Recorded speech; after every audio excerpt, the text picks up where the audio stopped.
बिस्मिल्लाहिर्रहमानिर्रहीम और अस्सलाम वालेकुम। 2 अप्रैल पाकिस्तान में जुमेरात की रात।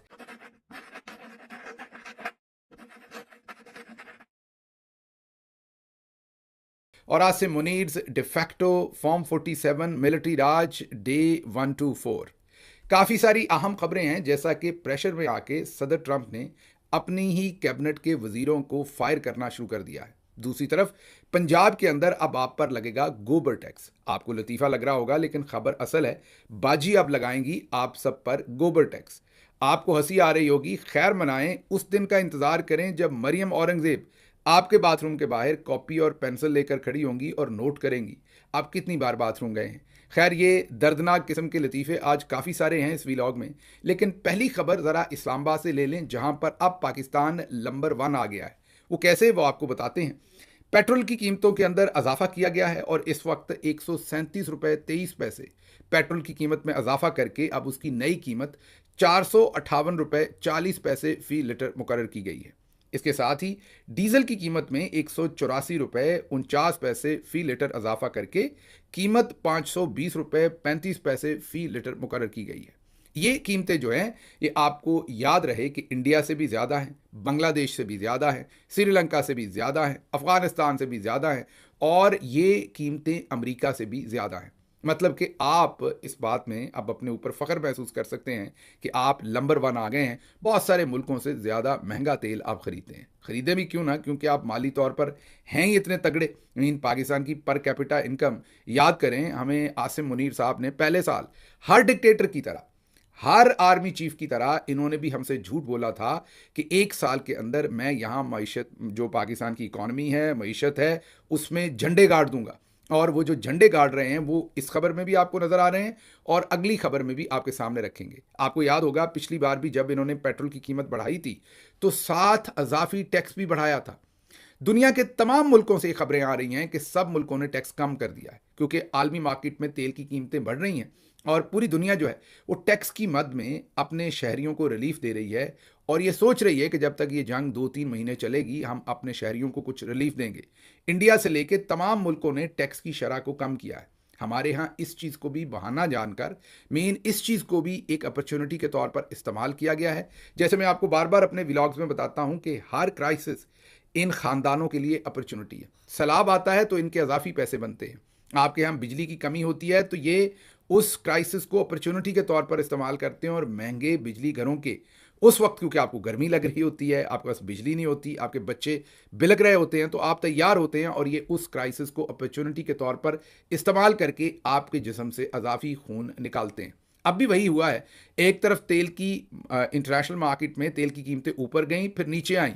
इन्होंने तेल की कीमतों में वो इजाफा किया और साथ 20 रुपये अजाफी टैक्स भी, और आज दोबारा 137 रुपये 23 पैसे इजाफा कर दिया।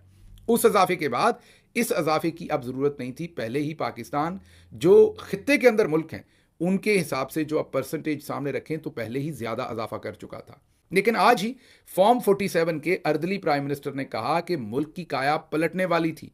हम तो आपको हैरान कर देने वाले थे कि जंग लग गई। उन्होंने कहा अगर जंग ना लगती तो हमने तो मुआवजा कर देना था, इकॉनमी को उठा देना था, अच्छी खबरें, अच्छे दिन आ जाने थे।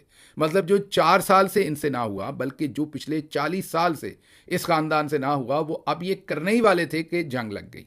देखें ना जंग कितनी बुरी है, कितने बुरे वक्त पर लगी, लेकिन अगर ना लगती तो पाकिस्तान को इन्होंने नंबर 1 बनाने वाले थे माशी तौर पर। बस जंग ने आके बीच में आप ये कहिए कि बम चला दिया और इनको अब आपका खून निचोड़ना पड़ रहा है।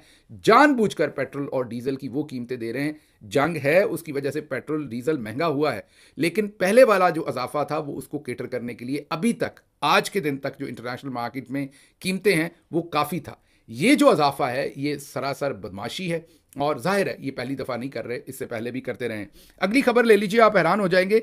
अब पंजाब में गोबर टैक्स लग रहा है। जी हाँ, मरियम नवाज साहबा ने यह फैसला किया है कि उनके यहाँ भी हतमी तौर पर यह पास नहीं हुआ बिल, लेकिन ये तजवीज़ सामने आ गई है कि सुथरा पंजाब अब गोबर से बिजली बनाएगा। ये बड़ा इंटरेस्टिंग खबर है, इसको ज़रा गौर से आपने सुनना है। तो फी भैंस, जी हाँ, भैंस छोटी है, बड़ी है, रावी नस्ल की है या नीली बार नस्ल की है, ये भैंसों की नस्लें होती हैं, वो साहिवाल नस्ल की है या किसी और नस्ल की है, उसके ऊपर 30 रुपये फ़ी भैंस जो है वो टैक्स लगेगा गोबर का।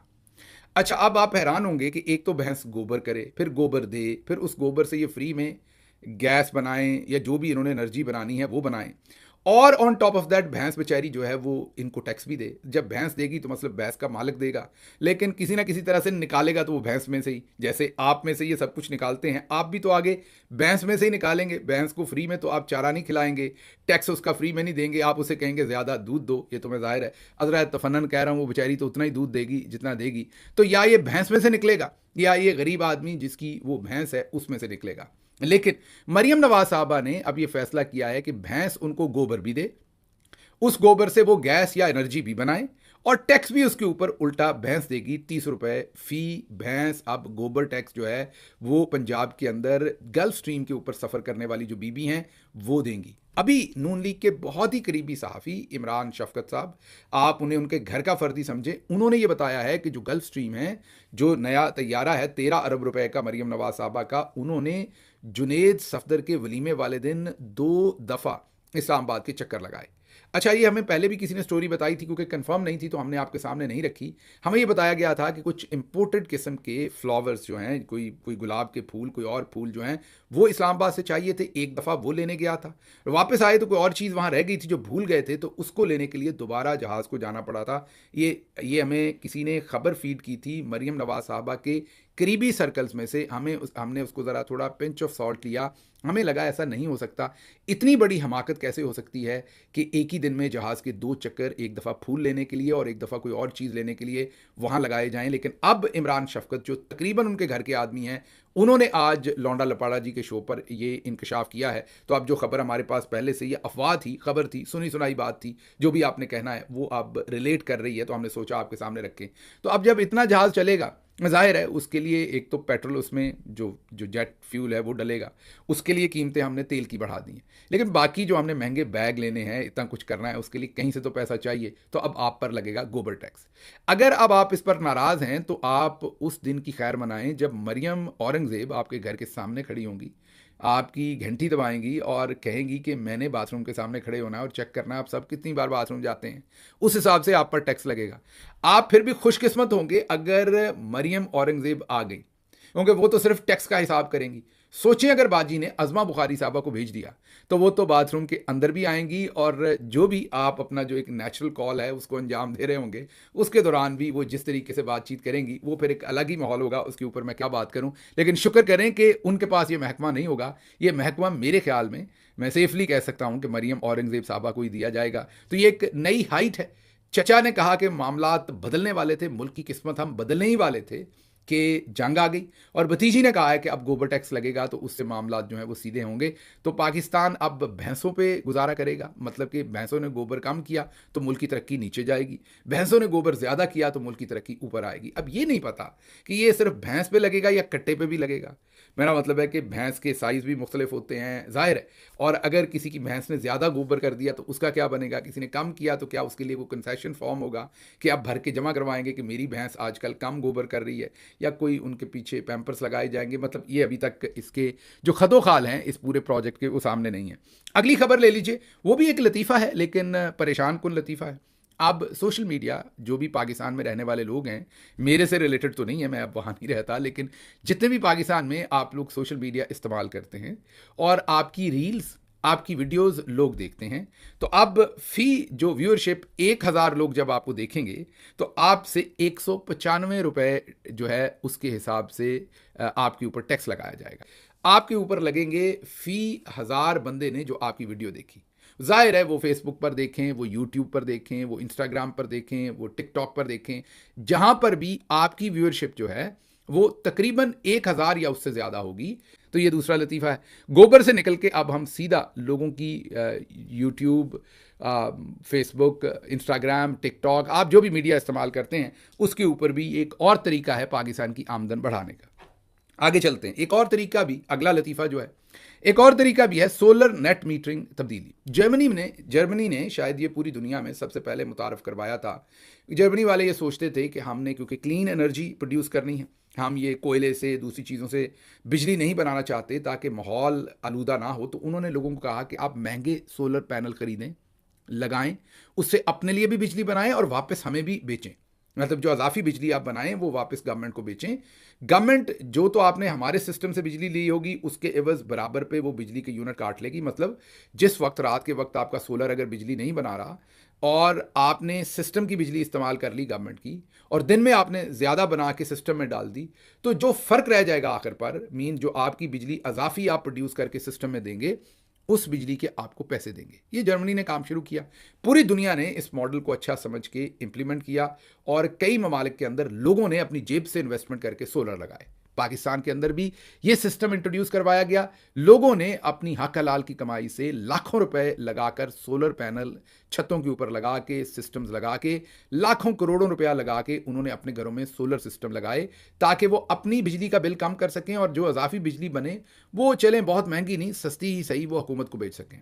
अब हुकूमत ने अचानक से लोगों के लाखों करोड़ों रुपए लगवाने के बाद यह फैसला किया है कि अब उन्होंने लोगों को सोलर पैनल से जो बनने वाली बिजली उसका कुछ नहीं देना।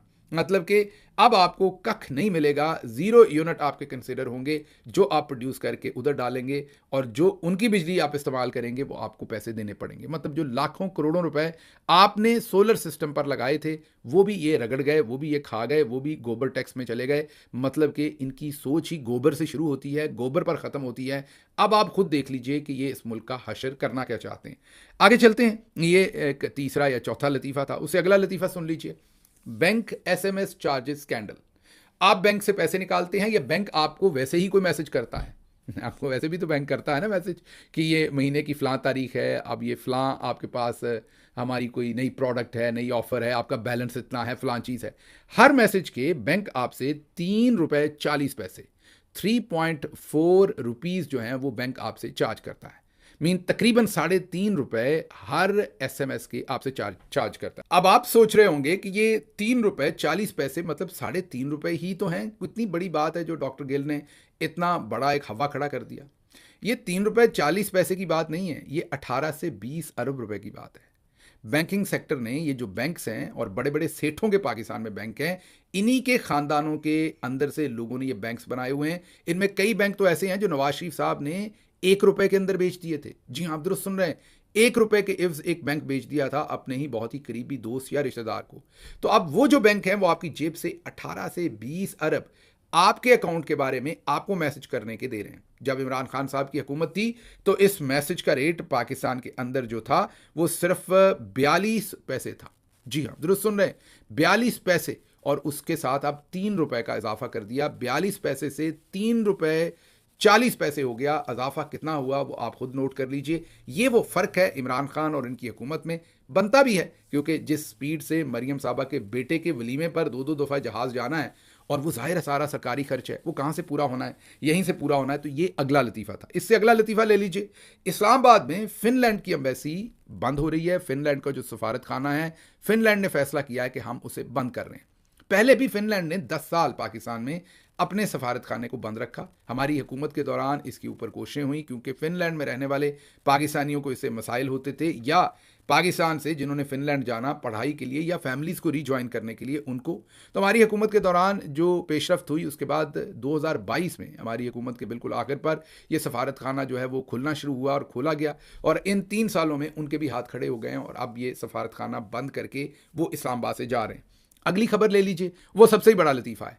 आज फुटेज जारी हुई कि जो चेयरमैन सेनेट हैं यूसुफ रज़ा गिलानी साहब, उन्होंने मुलाकात की है जो नैब के चेयरमैन हैं लेफ्टिनेंट जनरल रिटायर्ड नज़ीर साहब। अब इससे बड़ा मज़े का खेज बात क्या हो सकती है। आप सबको यूसुफ रज़ा गिलानी साहब के ट्रैक रिकॉर्ड का पता है। मतलब कुछ लोग तो करप्शन वगैरह के उन पर जो इल्ज़ामात लगे उसमें कोई थोड़े बहुत शर्मिंदा या आगे पीछे होते हैं। ये वो वाला टब्बर है जो बड़े फ़ख्र के साथ, बल्कि इन केसेस पर मेरा तो ख्याल है बड़ा फ़ख्र करते होंगे। याद कीजिए वो मशहूर ज़माना केस जिसमें जो टर्किश फर्स्ट लेडी थी उन्होंने एक बहुत ही महंगा नेकलेस पाकिस्तान के सलाब जदगान के लिए दिया था। वजह क्या थी कि जब टर्की के अंदर पाकिस्तान बनने से भी पहले उस वक्त सल्तनत उस्मानिया की जंग हुई थी, तो ये जो रीजन था यहाँ की दादियों नानियों ने हमारियों ने अपने जेवर बेचकर पैसे भेजे थे। टर्की आज तक उसे याद रखता है, टर्किश लोग उसे याद रखते हैं। उस तनाजर में उन्होंने अपना एक महंगा तरीन नेकलेस जो है वो पाकिस्तान को दिया था सलाब जदगान को मदद करने के लिए। बाद में पता चला कि ये यूसुफ रज़ा गिलानी साहब और इनकी बेगम उस हार को ले उड़े और बहुत बाद में फिर गवर्नमेंट ने उसको रिकवर करवाया। लेकिन आज यूसुफ रज़ा गिलानी साहब का ये प्रेस रिलीज़ जारी हुआ कि मुल्क में करप्शन के ख़िलाफ़ जो कार्रवाइयाँ हैं उसको तेज़ किया जाए। वैसे बड़े ही मखौलिए हो तुसी, इनका खुद भी हंसी नहीं निकलती, इनको खुद भी हंसी नहीं आती, कैसे एक्टर हैं ये, इन्हें खुद भी पता है कि ये क्या कर रहे हैं, मतलब लोगों का हंसा ही निकल गया जब यूसुफ रज़ा गिलानी साहब ये कह रहे हैं कि करप्शन के ऊपर कार्रवाइयाँ तेज़ होनी चाहिए। और नैब के चेयरमैन इन लेफ्टिनेंट जनरल्स का हाल भी देख लें क्या है। ये असल में ये इन्हीं तरह के लोगों को ये प्रमोट करना चाहते हैं और ख़ुद भी जैसे नज़ीर साहब जो काम कर रहे हैं, इन लोगों की जो असलियत है वो यही है। आप गौर कीजिए कि दोनों पार्टीज़ को शर्म नहीं आई, उनको बयान देने वालों को और जाकर मिलके उनसे बयान लेने वालों को, और प्रेस रिलीज जारी करने वालों को और करवाने वालों को, किसी को शर्म नहीं आई कि लोग कितना हंसेंगे। ये कितना बड़ा लतीफ़ा होगा कि यूसुफ रज़ा गिलानी साहब कह रहे हैं कि करप्शन के खिलाफ जो कार्रवाइयाँ हैं उनको तेज़ करने की ज़रूरत है। अब हो सकता है वो ये कहना चाहते हों कि करप्शन को तेज़ करने की ज़रूरत है। ये बिल्कुल यकीन करें, आपको हंसी लग रही होगी, यकीन करें यूसुफ रज़ा गिलानी साहब बिल्कुल ये कह सकते हैं कि पाकिस्तान में करप्शन के लिए मौसर निज़ाम बनाया जाए, एंटी करप्शन के लिए नहीं बल्कि करप्शन के लिए, और उसे तेज़ तर कर दिया जाए। अगली जो खबर है वो भी एक लतीफ़ा है, लेकिन अब हमारी खबर की कन्फर्मेशन है। आपको हमने ये बताया था कि अब हमसे यूएई खफा है। हमारी खबर को कल रात मोहम्मद मालिक साहब ने कंफर्म कर दिया, और उसके साथ साथ अब अगली खबर जो आ रही है वो उससे भी इंटरेस्टिंग है, और वो ये है, वो हमारे पास नहीं थी पहले, तो let's be fair and clear, हमारे पास सिर्फ इतनी खबर थी, हमारे सोर्स ने बताया था कि यूएई हमसे नाराज़ है। उस खबर को हमने खबर शायद 2 दिन पहले आपको दी थी। कल शाम उस खबर को कंफर्म किया मोहम्मद मालिक साहब ने अपने शो में। क्या कहा सुनिए। किया था कि पाकिस्तान के ऊपर कुछ काफ़ी प्रेशर भी है, कुछ यूएई के दोस्तों का, कुछ दूसरों का, कि आप बहुत ज़्यादा एक साइड पे झुकाव आपका नजर आता है ईरान की तरफ, और ये पाकिस्तान का झुकाव ईरान की तरफ नहीं है, पाकिस्तान का झुकाव। सुन लिया आपने। उन्होंने थोड़ा ज़रा सऊदी अरब वाली बात नहीं की जो हमने क्लियरली कहा था कि यूएई ने कहा आप उनके लिए तो बोलते हैं, हमारे लिए नहीं बोलते। उन्होंने ये कहा कि आप ईरान की साइड लेते हैं, ईरान की तो पाकिस्तान ने कोई साइड नहीं ली। लेकिन जाहिर है हम समझते हैं मोहम्मद मालिक साहब जहाँ बैठे हुए हैं वहाँ पर बैठे हुए इतनी सी ही बात हो सकती है। लेकिन अब जो अगली खबर आ रही है वो बहुत ही ख़तरनाक आ रही है, और वो खबर अबसार आलम साहब ने भी ब्रेक की है, और वो खबर जो है नदीम मलिक साहब ने भी उसकी तरफ इशारा किया है। दोनों जर्नलिस्ट ये कह रहे हैं कि यूएई ने अपने $2 अरब वापस मांग लिए हैं। जी हाँ, उन्होंने तो ये कहा है कि पाकिस्तान इस महीने के आखिर पर, नदीम मलिक साहब ने कहा है कि उन्होंने वापस मांग लिए हैं, और अबसार आलम साहब ने कहा कि इस महीने के आखिर पर पाकिस्तान $2 अरब वापस करने जा रहा है ताकि अपनी खारजा पॉलिसी जो है वो आज़ादाना बना सके। अब आपको पता है कि लेन देन तो सारा सऊदी अरब हो या यूएई हो, उसके साथ हाफिज साहब ही करते हैं। तो जो हमने 2 से 3 दिन पहले आपके सामने खबर रखी थी कि जब हाफिज साहब यूएई गए तो यूएई सख्त नाराज़ था, उन्होंने अपनी नाराज़गी का इजहार किया। वजह ये बताई हमने आपको, जो बताई थी कि आप सऊदी अरब की तरफ ज़्यादा जा रहे हैं, उनकी बात कर रहे हैं, हमें मार मार के बावला कर दिया है मिसाइल और ड्रोन।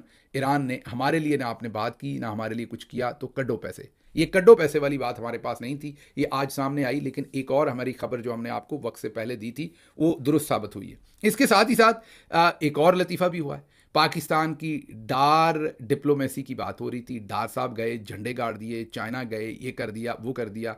अब दी न्यूज़ ने बड़ी ही इंटरेस्टिंग खबर जारी की है, और ये भी एक इनडायरेक्टली हमारी एक और खबर, ये एग्जैक्टली तो नहीं थी लेकिन इसी से मिलती जुलती थी। और हमने आपको बताया था कि चाइना हमसे कोई बहुत ज़्यादा खुश नहीं है, और उन्होंने कहा कि पहले अफ़गानिस्तान से बैठ के बात करें, और उन्होंने इस मामले को गनीमत जाना। जब हम उनके पास गए उन्होंने कहा ईरान वाले मामले को छोड़ें, आप पहले अफगानिस्तान के साथ बैठ के बात करें। तो वो तो उरमची में बातचीत आज शुरू हो गई जो चाइना ने करवा दी। लेकिन दूसरी खबर जो आज दी न्यूज़ ने प्रिंट की है वो बहुत ही इंटरेस्टिंग है, जिसमें चीन ने पाकिस्तान से $220 मिलियन के जो वाजबात हैं वो वापस मांग लिए हैं। डार साहब गए थे वहाँ पैंच बन के, सरपंच बन के, कि मैंने जाके ईरान के साथ चाइना को सुलह के अंदर लेके आना है और अमेरिकी सदर ट्रंप को राज़ी करना है किसी तरह से हमने, कि देखें जनाब आपका हमने काम कर दिया। लेकिन दूसरी तरफ चाइना ने कहा कि आप ऐसा करें, एक तो अफ़गानिस्तान से बैठ के बात करें और दूसरा हमारे $220 मिलियन वापस करें। तो अब देखते हैं उसका ये क्या करते हैं। यूएई का तो अब ये वापस कर रहे हैं क्योंकि यूएई ने तो बहुत नाराज़गी का जो इजहार किया था, जाहिर है उसमें पैसे भी मांगे होंगे, और अब जो जय्यद किस्म के जर्नलिस्ट हैं वो कह रहे हैं कि पैसे जो हैं वो वापस अब दिए जा रहे हैं। अब ज़रा ये तो आपने सुन ही लिया कि पाकिस्तान खुशहाली का बिल्कुल मामला जो है वो होने वाला था, बीच में जंग आ गई। इससे भी बड़ा लतीफ़ा है, वो लतीफ़ा ये है कि आज जो आईएसपीआर का डिपार्टमेंट है उन्होंने पाकिस्तानी मीडिया पर ख़बरें चलवाईं कि अफ़गानिस्तान में फ़ील्ड मार्शल आसिम मुनीर की मकबूलियत जो है वो आसमान को छू गई है।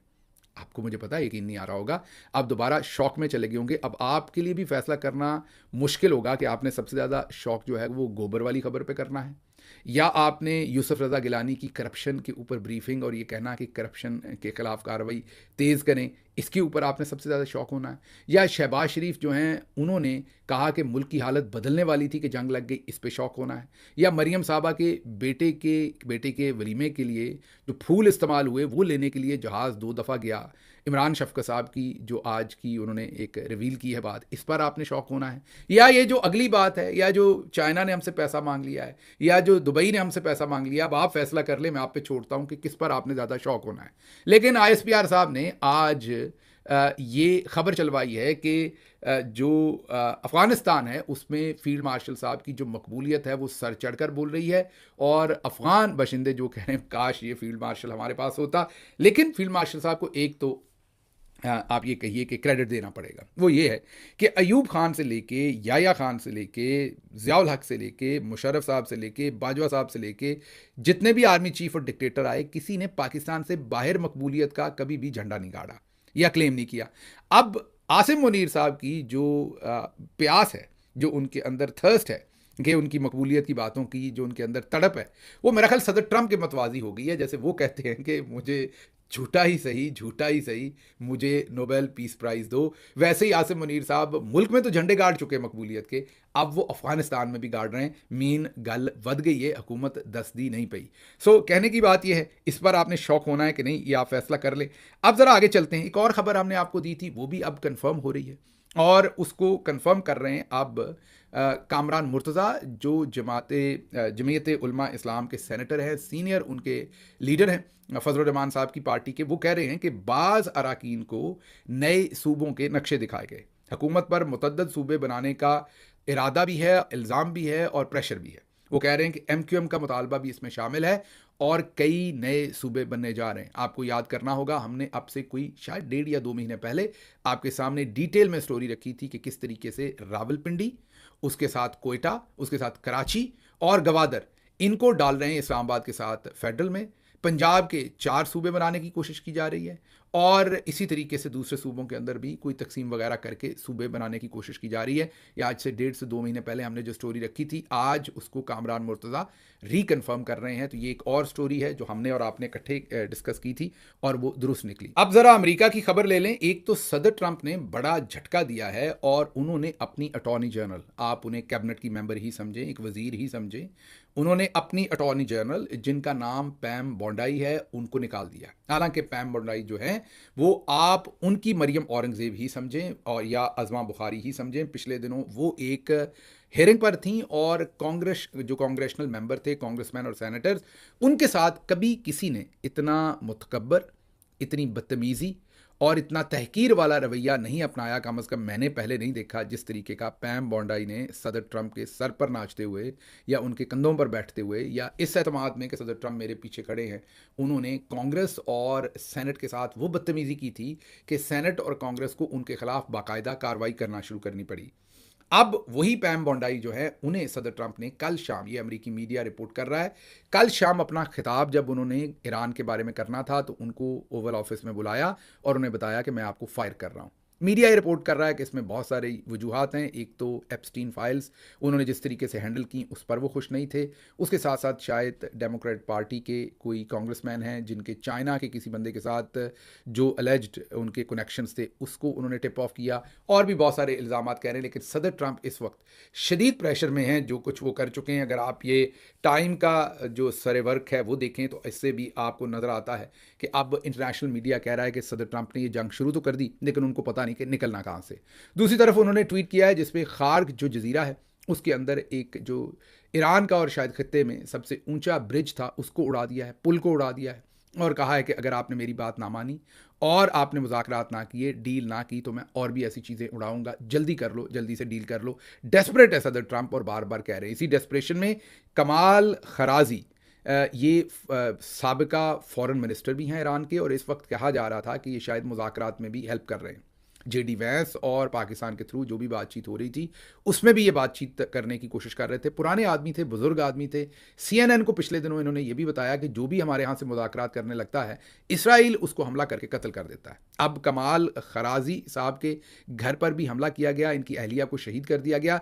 इनकी शहादत की भी खबरें हैं और ये भी बताया जा रहा है कि अभी ये शहीद नहीं हुए, लेकिन बहुत शदीद ज़ख्मी हैं और शायद जांबार ना हो सकें। अभी मुतज़ाद खबरें हैं, किसी को नहीं पता हकीकत क्या है। लेकिन ये ज़रा देख लें कि एक तरफ सदर ट्रंप उतावले हो रहे हैं और कह रहे हैं कि हमने किसी न किसी सूरत हमने ये मुज़ाकरात करने हैं, और दूसरी तरफ ये इस तरह के हमले जो हैं वो कर रहे हैं, और जो भी मुज़ाकरात में शामिल होता है उसको कत्ल कर दिया जाता है। इसके साथ ही साथ ईरानी सफ़ीर जो पाकिस्तान में हैं, उन्होंने ये सवाल पूछा है कि अमेरिका का पुराना मेथड है, पहले हमला करो, फिर जंगबंदी करो, फिर मुज़ाकरात करो, फिर दोबारा हमला कर दो, तो हम उन पर कैसे एतबार कर सकते हैं और उनके जो सालिस हैं उन पर कैसे एतबार कर सकते हैं।